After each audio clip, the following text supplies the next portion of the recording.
जी अस्सलाम वालेकुम। मेरा नाम है डॉक्टर काशिफ़। मैं आज बात करूंगा नोज़ ब्लीडिंग।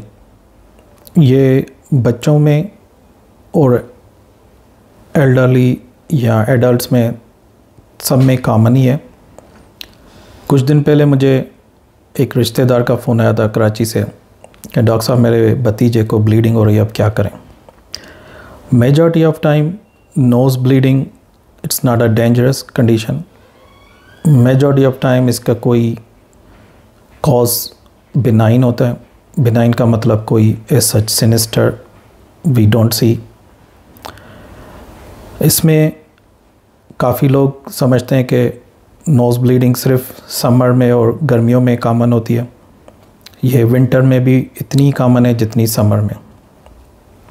क्यों कॉमन है, समर हो या विंटर हो?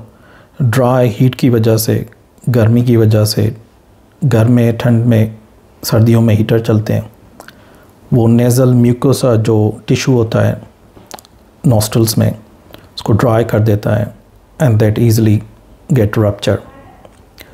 नोज़ एक ऐसा आर्गन है हमारे बॉडी में जो हाईली वेस्कुलर एरिया है, रिच एरिया है इन ब्लड सप्लाई।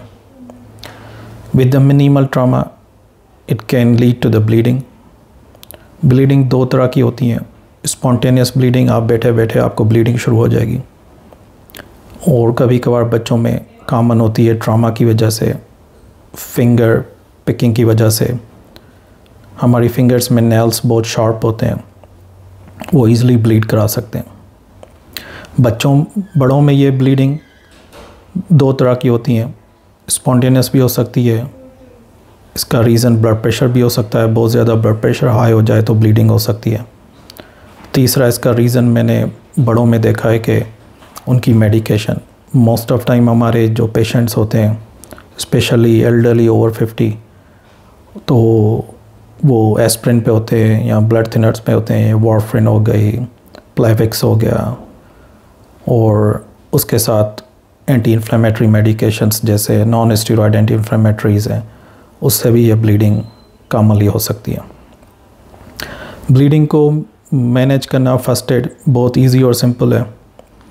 घर में आप बच्चे को अपनी गोद में बिठाएं, पैनिक ना हो। माँ बाप पैनिक हो जाते हैं ब्लीडिंग देख के, पैनिक होने की ज़रूरत नहीं है। आप बच्चे को अपनी गोद में बिठाएं। Let the head lean forward of the child.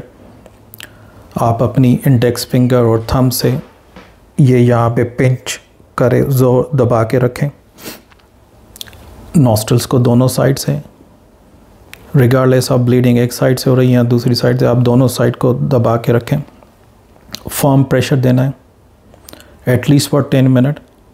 और बीच में आप देखें ना प्रेशर, कुछ माँ बाप ये हटा के देखते हैं बच्चे की सांस ना बंद हो जाए। ऐसा कुछ नहीं होता है। बच्चे को आप इंस्ट्रक्ट करें कि take us breath from the mouth. तो 10 मिनट तक प्रेशर देना ज़रूरी है। अगर ब्लीडिंग 15 मिनट से ऊपर हो गई है तो आप बच्चे को हॉस्पिटल ले जाएं। मोस्ट ऑफ टाइम ब्लीडिंग कुछ मिनट्स में ही बंद हो जाती है, अंडर 10 मिनट। और उसके साथ आप दूसरा काम कर सकते हैं कि आइस पैक्स ले लें, कोई बर्फ़ हो, टॉवल में रैप करके यहाँ सर पे या नाक के ऊपर वाले हिस्से पे लगाएं। Don't let the child to backward. इससे क्या होगा कि वो जो ब्लीडिंग है वो the child can swallow and it can cause nausea और वोमिटिंग। काफ़ी मैंने देखे हैं पेरेंट्स वो बच्चे को सुला देते हैं या सर को ऊपर करते हैं कि अगर ब्लीडिंग ऊपर से आ रही है तो सर को नीचे करेंगे ज़्यादा आएगी। ये मिसकंसेप्शन है, प्लीज़ ऐसा ना करें, इससे ज़्यादा होगी ब्लीडिंग, और ब्लीडिंग के चांसेस होते हैं वो चॉकिंग करा सकती है और पीछे स्टमक और सॉलो हो सकती है, और उससे नोज़िया और वोमिटिंग होगी तो ब्लीडिंग और ज़्यादा होगी। तो पिंच करके रखना है।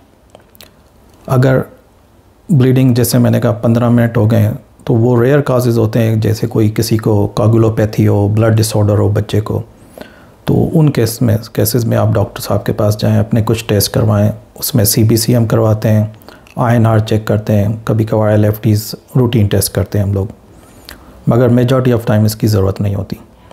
अगर ब्लीडिंग 15 मिनट से ज़्यादा हो गई है, बंद नहीं हो रही है with the pressure, with the ice packs, तो हम इमरजेंसी चले जाएं।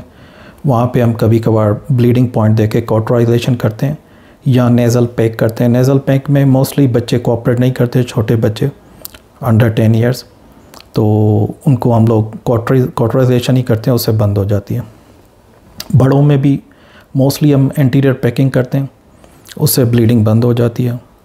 और बड़ों में भी हम कभी कभार कॉटराइजेशन करते हैं। ठीक है, अगर बड़ों में ये ब्लीडिंग बहुत ज़्यादा हो रही है, रिकरेंट हो रही है, तो please consult with your doctor. May be you have some underlying problem और because of your medication which need to be review again, और may be you are taking higher dose of your blood thinners together with बहुत सारे मैंने मरीज़ देखे हैं, वो blood thinner भी ले रहे हैं, टर्मरिक भी ले रहे हैं, फ़िश ऑयल भी ले रहे हैं, वोल्टरिन भी ले रहे हैं, ब्रूफिन भी ले रहे हैं। तो इस तरह की चीज़ें आप कॉकटेल लेंगे तो ब्लीडिंग बहुत ज़्यादा होगी और बार बार होगी। और मैंने 1-2 पेशेंट देखे थे पास्ट में कि उनको 2 ब्रेन हेमरेज भी हो गया because of he was taking blood thinner and some supplement from the over the counter. तो thank you so much for listening. मैं कुछ फ़ोटो अपलोड कर दूंगा रॉयल चिल्ड्रन हॉस्पिटल की वेबसाइट से, उसमें पिक्चर में आप देख सकते हैं कि घर पे आप कैसे मैनेज कर सकते हैं अगर बच्चे को ब्लीडिंग हो जाती है। तो आफ्टर ब्लीडिंग स्टॉप आपको 1 हफ़्ते तक वैसलीन, जो नॉर्मल वैसलीन होती है पेट्रोलियम, वो आप ले आएँ घर पे। कोई भी आपके पास जैसे कॉटन टिप होती है, कॉटन बड, उस पे लगा के रात को दिन में 2 मरतबा आपको दोनों नॉस्ट्रल्स में लगानी है Vaseline, at least for 2 to 3 weeks. और कभी कभार इसमें हम एंटीहिस्टामिन भी देते हैं सोने से पहले।